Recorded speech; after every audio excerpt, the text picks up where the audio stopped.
어쨌든 연찬의 분위기를 다시 한번 살펴보면요. 윤 대통령과 한동훈 대표가 좁혀지지 않는 이 입장차 그대로 드러난 것 같은 모습입니다. 친윤계에서는요. 당정 갈등이 아니라 아예 한정 갈등이라는 얘기까지 나오고 있습니다.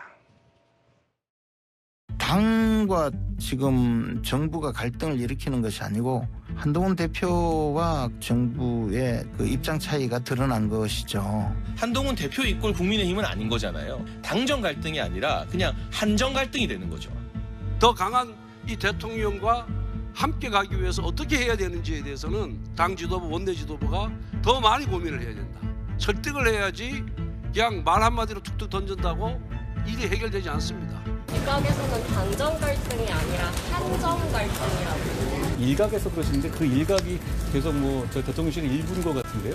그렇게 익명으로 말하는 것 자체가 상황을 별로 좋게 만드는 것 같지는 않아요. 제가 당대표잖아요.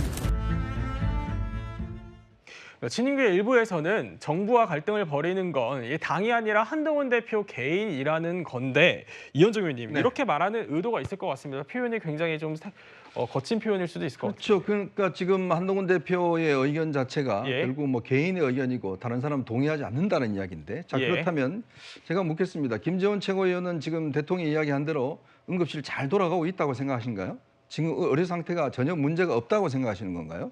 지금 장해찬 전 최고도 마찬가지면 지금 병원 가면 아무 문제 없는 건가요? 지금 한동훈 대표가 문제 제기하는 거는 내년에 어떤 이거는 정책의 문제겠지만 지금 제일 중요한 거는 결국 이 당장의 지금 이 응급의료 실태 이거에 대한 지금 어떤 대책 이런 부분에 지금 포커스를 맞추고 있지 않습니까?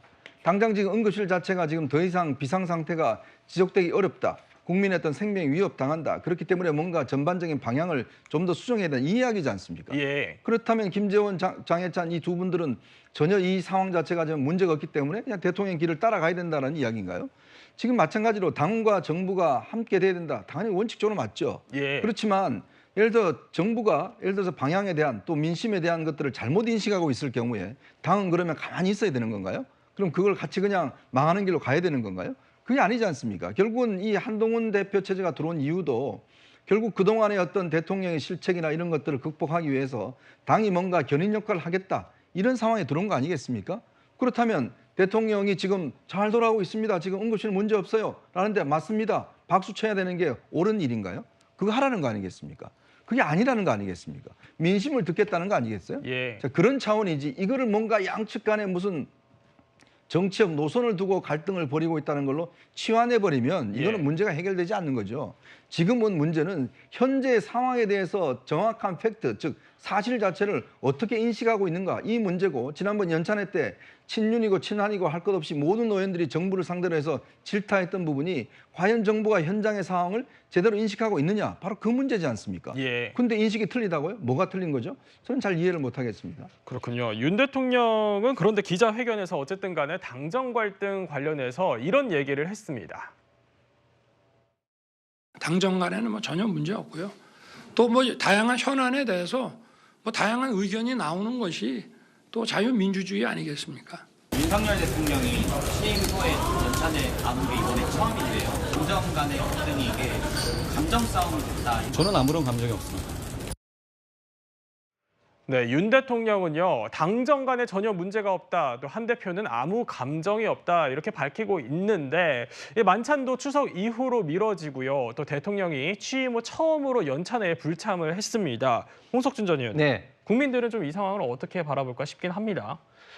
뭐 저는 그 당정 간에는 뭐 항상 뭐 똑같은 목소리보다는 건전한 뭐 긴장 관계가 저는 좋다고 생각합니다. 그렇기 때문에 뭐 이게 그 정부와 뭐 반드시 보조를 맞춰야 된다는 저는 말은 맞지 않다 보고 단지 조금 아쉬운 건 좀 이런 게 있습니다. 저는 21대 때도 그 좀 전에 이현정 의원께서 말씀하신 그런 식으로 제가 의료 그 많은 단체들하고 해서 의료 수가 문제라든지 그리고 의료인들의 형사적 책임을 면하기 위한 가칭 필수 의료 육성법이라는 것도 발의도 했고 저도 공무원 시절에 이제 의료 담당을 많이 했기 때문에 사실 이 의료 문제가 정말 그 어려운 그런 어떤 상황인데 예를 들면 한동훈 대표 입장에서 2026년도 그 이제 유예하자, 의대 정원 유예하자 이거 뭐 이야기할 수 있습니다. 그런데 그 과정에서 좀 더 예를 들면 우리 당의 그 의료인 출신 국회의원들이 안철수 의원이라든지 인요한 의원을 비롯해서 4사람이 있는데 예를 들면 그런 어떤 의료인 출신들이 이제 의료특위를 이제 구성을 해서 여기에 의료인들과 여러 가지 어떤 그 고민과 같은 어떤 해법을 하는 그런 어떤 프로세스를 밟고 이제 난 다음에 그런 식으로 조금 제안을 했었으면 좀 더 국민들에게 당에서 좀 더 이 문제에 대해서 고민을 하고 있고 그리고 해법을 찾으려고 전문가들하고 노력을 하고 있구나 이런 어떤 모습을 보일 텐데 갑자기 이제 그 한동훈 대표가 이제 던져버리니까 권성동 의원 이야기처럼 뭐 툭툭 던진다 이런 어떤 표현이 나오는데 이런 측면에서는 좀 더 한동훈 대표가 집권 여당 대표로서의 좀 리더십과 그런 어떤 프로세스를 좀 밟는 것이 저는 필요할 것 같습니다. 네, 저희는 의정 갈등 해법을 둘러싼 정치권 기류 살펴봤습니다.